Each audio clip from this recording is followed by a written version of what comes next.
국민소통위원회 허위조작 감시단에서 오늘 기자회견을 하겠습니다.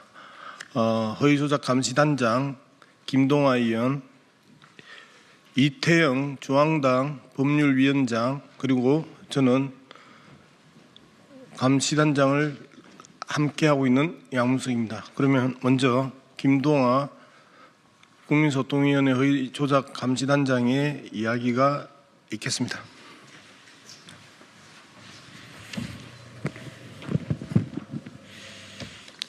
네, 온라인상 특정인 살해 및 테러 예고자에 대한 수사 촉구 기자회견문입니다. 안녕하십니까.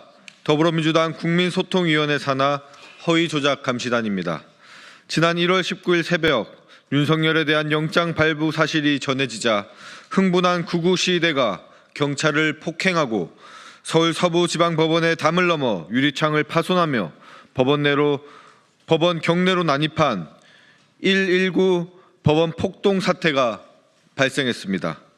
이에 따라 오늘 허위조작 감시단은 119 법원 폭동 사태 이후 온라인상에서 특정인에 대한 살해 및 테러를 예고한 게시글 46건에 대해 경찰에 수사를 의뢰하고자 합니다. 이번 폭력 사태는 정광훈 목사를 비롯한 극우주의자들이 국민 저항권이라는 왜곡된 논리를 빌미로 폭력을 교사하고 민주주의의 최후의 보루인 사법부를 공격하여 민주주의를 훼손한 조직적인 테러 범죄입니다. 헌법재판소는 1997년 9월 25일 저항권에 관하여 국가 권력이 헌법상 기본권을 중대하게 침해하고 그 침해가 헌법 존재 자체를 부정할 때 다른 헌법적 구제 수단으로는 목적을 달성할 수 없을 때 국민이 자기의 권리, 자유를 지키기 위해 행사되는 권리로 정의한 바가 있습니다.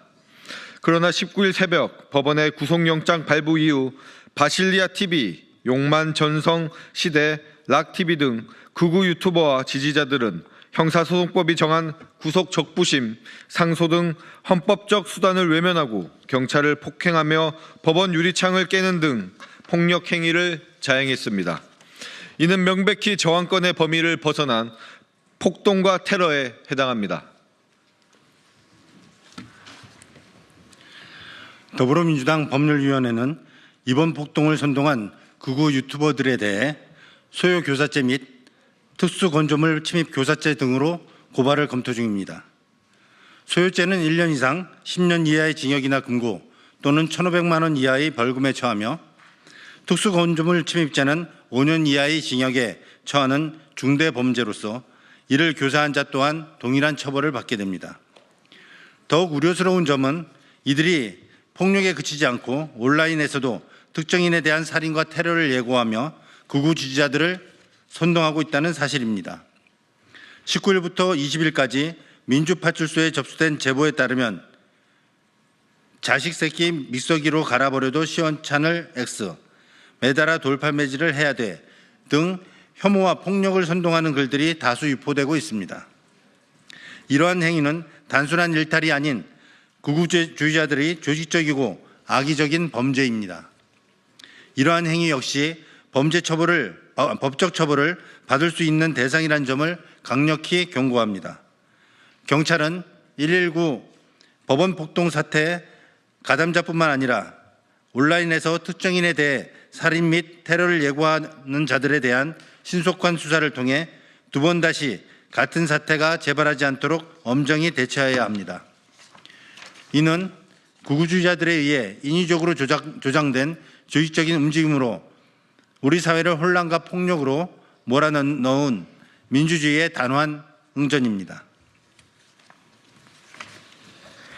특히 123 비상계엄 내란 이후 국민의힘과 극우주의자들은 사법부의 판단을 부정하며 불법으로 규정하고 지지자들을 선동하며 허위조작 정보를 유포하는 데 앞장서 왔습니다.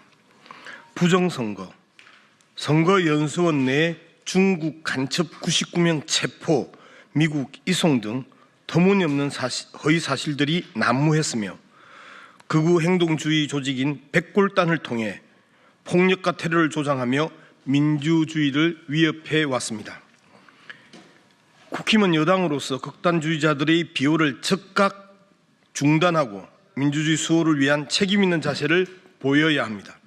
만약 극우 세력의 비호에 머문다면 이는 정당으로서의 존립을 스스로 포기하는 것임을 명심해야 할 것입니다.